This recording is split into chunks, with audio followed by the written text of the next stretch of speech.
আমাদের এক্সপেরিয়েন্স যেগুলো হয়েছে সেই কারণে সার্কুলার গুলোর দিকে একটু ডিটেইল দেখলে বলবো। কারণ আগে যেমন স্টিমুলাস ফান্ড যখন দেওয়া হলো দেখা গেছে যে একটা গ্রুপই অনেক বেশি টাকা নিয়ে যাচ্ছে। এইবার ওই ধরনের সুযোগ হয়তো থাকবে না, যে একটা গ্রুপ অনেক টাকা নিতে পারবে না বা এই ধরনের অনেক রেস্ট্রিকশন থাকবে। আমার মনে হয় না যে আমাদের নতুন টাকা ছাপানোর হিসাবের মধ্যে আসবে, কারণ আমাদের নিজেদেরই সোর্স আছে। এই টাকাটা সরকারের অনুমতি নিয়ে আমরা রিইনভেস্ট করবো। সাবজেক্টিভ কোশ্চেন, তবে এই প্যাকেজটা করার আগে আমরা আপনাদেরকে বলি, আমরা ইকোনমিকদের সাথে কনসাল্ট করেছি।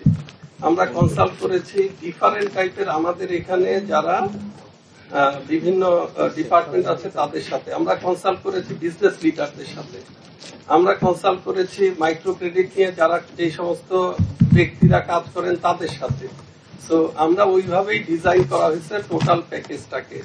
আমরা আশা করছি যে নিশ্চয়ই অতীতের অভিজ্ঞতার মতো খারাপ অভিজ্ঞতার মুখোমুখি আমরা হব না, এটা আমরা আশা করছি এবং সেইভাবেই আমাদের চেষ্টাগুলো থাকবে।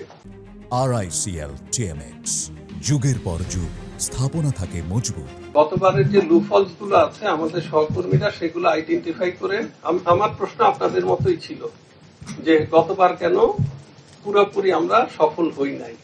তো সেই লুফলস গুলোকে ওনারা অ্যাড্রেস করার চেষ্টা করেছেন এবং আমি আশা করি সেই লুফলস গুলো থাকবে না। এর অর্থ এই না যে নতুন কোন ধরনের আবার আমরা অভিজ্ঞতার সম্মুখীন হব না, এরকম না। তবে আমরা ন্যাচারালি আমাদের ইকোনমি এখন যেই জায়গাটায় আছে এই ধরনের একটা ইনভেস্টমেন্টকে বুস্ট করার জন্য কাজ করা ছাড়া আমাদের হাতে অন্য কোনো চয়েস নাই এই মুহূর্তে।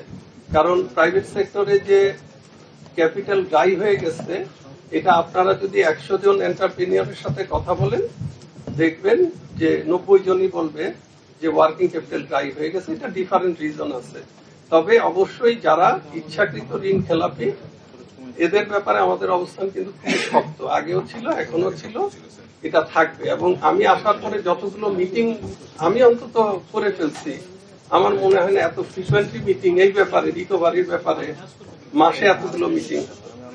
তো এইটা নিয়ে আমরা কাজ করতেছি এবং আইনগুলো সংস্কার করার জন্য কাজ করতেছি। আমরা সামনে দেখবেন অনেকগুলো আইন আসবে যেগুলো আশা করি আমাদের এই যে লোন ডিফল্ট করার যে কালচার এখান থেকে বের হয়ে আসতে সাহায্য করবে। আপনি যেটা বলতেছেন এখানে তো আমাদের শুধু ট্রেজারি বিল, পলিসি রেট, অনেকগুলো রেটই তো আছে।